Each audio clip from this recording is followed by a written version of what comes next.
no Alerta Geral. Bate-papo político com jornalistas Luzenor de Oliveira e Beto Almeida.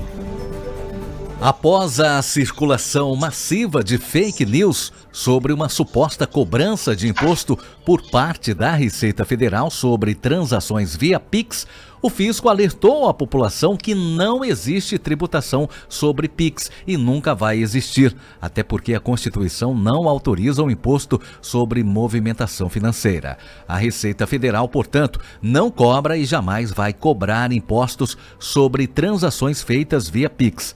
O que está ocorrendo é apenas uma atualização no sistema de acompanhamento financeiro para incluir novos meios de pagamento na declaração prestada por instituições financeiras e de pagamento.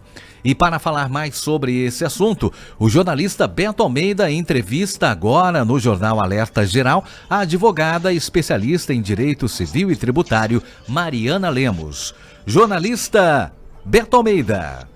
Olá, Marcos, bom dia aos nossos ouvintes. Eu quero agradecer aqui a presença da doutora Mariana Lemos, advogada, especialista em direito tributário. Ela é coordenadora do Núcleo Tributário, inclusive um dos maiores escritórios de advocacia aqui no estado do Ceará, que é o escritório do Dr. Cândido Albuquerque Advogados Associados. E claro, doutora Mariana, seja bem-vinda aqui ao nosso programa, um bom dia. Eu já começo aqui perguntando para a senhora o seguinte: os pequenos empresários, pequenos empreendedores, têm motivos para tanto temor em relação a essas novas regras de fiscalização com operações Pix? Bom dia.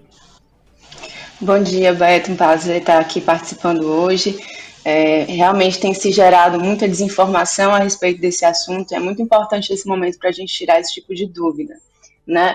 Na verdade, pouca coisa mudou. Na verdade, o que aconteceu com a Instrução Normativa 2219, que foi essa Instrução Normativa da Receita Federal, foi uma ampliação, um aperfeiçoamento das informações que já vinham sendo prestadas à Receita Federal, mas agora com a inclusão de novos declarantes. E esses declarantes não são os contribuintes, esses declarantes são as instituições de pagamento, os bancos digitais, que até então não tinham, ou tinham de uma maneira muito parca, a obrigatoriedade de prestar informações a respeito desse assunto, né?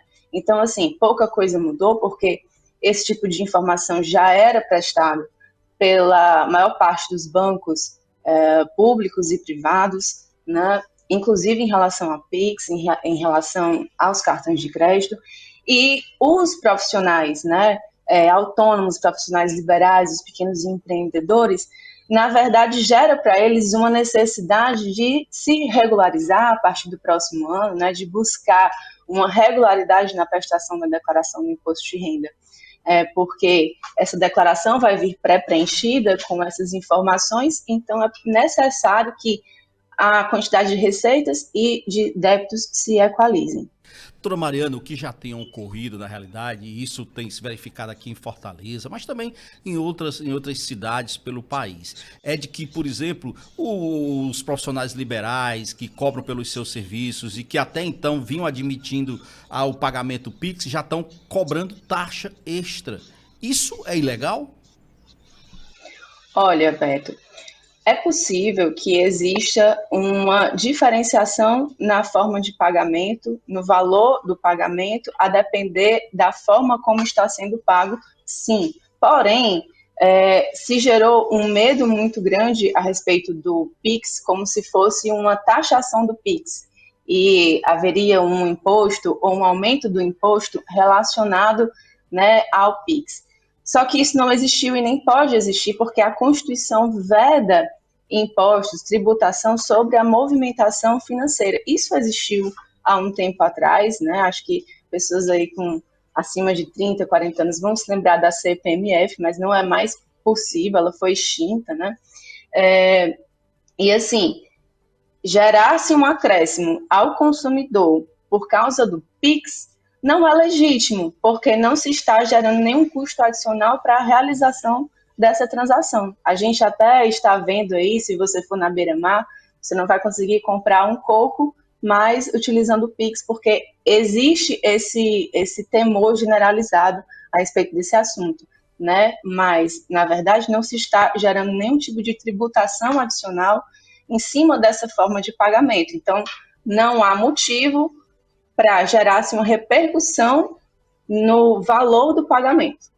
Agora, doutora Mariana, o que se observa claramente é o seguinte: embora o fisco, a Receita Federal já tenha vindo a público esclarecer que tudo isso não passa de fake news, de desinformação, a senhora acaba de nos dar aqui exatamente reiterar esse entendimento. Agora, por que tudo isso ganhou essa dimensão? A senhora acha que faltou melhor comunicação na hora da Receita fazer a divulgação dessa mudança, dessa forma de fiscalização agora sobre as transações via Pix? O que pode ter dado errado a ponto de hoje se criar desconfiança sobre a forma de pagamento hoje mais popular no país, que é o Pix? Sim, de fato, Beto. Como eu lhe disse, esse tipo de fiscalização já ocorre há mais de 20 anos. Mas essas mudanças, elas vão acontecendo à medida que as tecnologias vão mudando. E com o surgimento do Pix, com o surgimento dos bancos digitais, gerou-se a necessidade da Receita Federal caminhar de acordo com essas novas tecnologias. Mas, de fato, houve sim um problema, houve uma falha de comunicação do governo a respeito desse assunto, que está tentando se correr atrás agora, mas depois do surgimento de muita fake news, de muitos memes, né? Agora então, para a gente deixar aqui muito claro e tranquilizar quem nos escuta, e olha que a gente aqui, doutora Mariana, o nosso programa Alerta Geral é ouvido aqui na capital, mas também em todo o estado do Ceará, por outras 22 emissoras, então em todo o estado do Ceará tem gente aqui nos acompanhando, e a gente fala aqui, eu quero falar aqui diretamente, principalmente para aquele pequeno empreendedor, aquele que é dono de uma pastelaria, de uma pequena padaria, de um pequeno comércio, coisa que na realidade afeta o dia a dia dele. Ele pode ter a tranquilidade de que ele vai continuar aceitando o Pix, que esse Pix não vai lhe trazer uma taxação extra nas operações quando ele passar de 15 mil, se ele é pessoa jurídica, se ele é uma pequena empresa, um MEI, por exemplo, ou se ele é uma pessoa física, apenas uma pessoa que está ali vendendo seus produtos, passou de 5 mil, não haverá taxação em relação aos pagamentos que ele aceitar via Pix. É isso mesmo. É isso mesmo, ele pode ficar tranquilo na aceitação desse meio de pagamento, não existe uma taxação, não existe um aumento do tributo em relação a isso, ele pode ficar tranquilo. O que gera para ele é a necessidade de se regularizar, né, de buscar orientação, sobretudo de um advogado, de um contador também, que possa conciliar essas informações financeiras dele, para que não haja problema futuramente na declaração do imposto de renda, que ele já deve prestar, e se não presta, que busque orientação para que assim possa fazer. Tá, então nesse caso aí, doutora Mariana, o ideal seria, pelo menos, que todo mundo hoje que tem seu pequeno negócio, tente ser pelo menos um MEI, para estar de certa forma mais regularizado, é isso?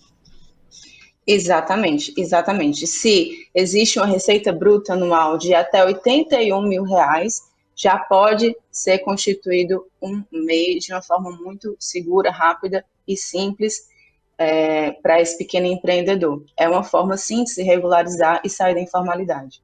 Agora tem um assunto que eu quero sair, está dentro dessa questão também, dessas novas normas aplicadas agora a partir do dia 1º pela Receita Federal, mas que não envolve só o Pix, porque vai ser feita a fiscalização também, já vinha sendo feito, claro, em relação à questão dos cartões de crédito. E aí eu tenho uma dúvida, que é minha e que deve ser de muitas outras pessoas também.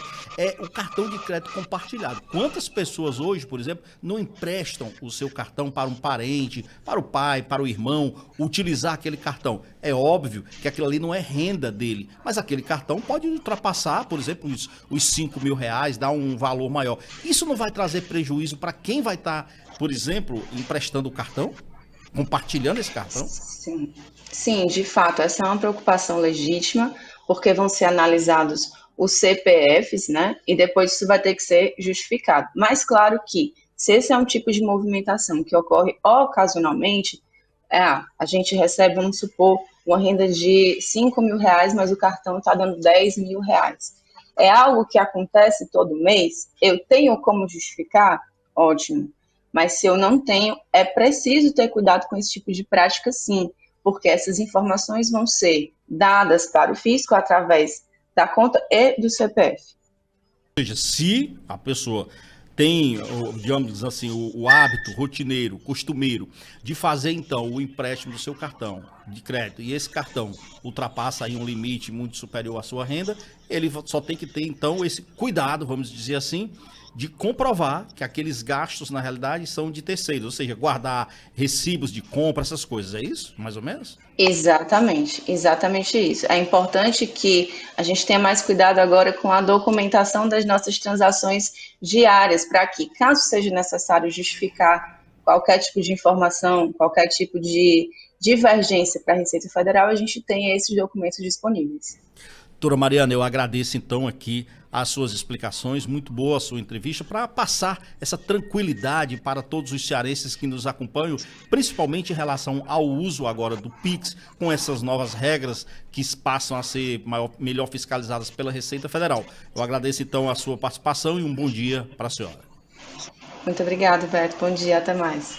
Obrigado, então, a doutora Mariana Lemos, que é advogada, pós-graduada em Direito Tributário e coordenadora do Núcleo Tributário do escritório do Cândido Albuquerque Advogados Associados, que é um dos maiores aqui do estado do Ceará. É bom a gente ouvir, Marcos e ouvintes, pessoas que estão aí no dia a dia dessa questão tributária, fiscal, para a gente entender e passar para os nossos ouvintes essa informação correta, porque, inclusive, o que não falta é gente tentando aplicar golpes. A Receita, por exemplo, está alertando sobre essa nova tentativa de golpe com essa falsa cobrança da taxa. Ainda tem gente ainda insistindo nessa história e dizendo o seguinte, que se você se recusa, por exemplo, a pagar a taxa, eles mandam dizer o seguinte, que o seu CPF vai parar, vai ser cancelado na Receita Federal. E nada disso é verdade. Então, é muito interessante, é muito bom, na realidade, ter cuidado com todas essas fake news que andam circulando e gerando essas confusões na cabeça das pessoas. O que nós ficamos aí muito claro é o seguinte,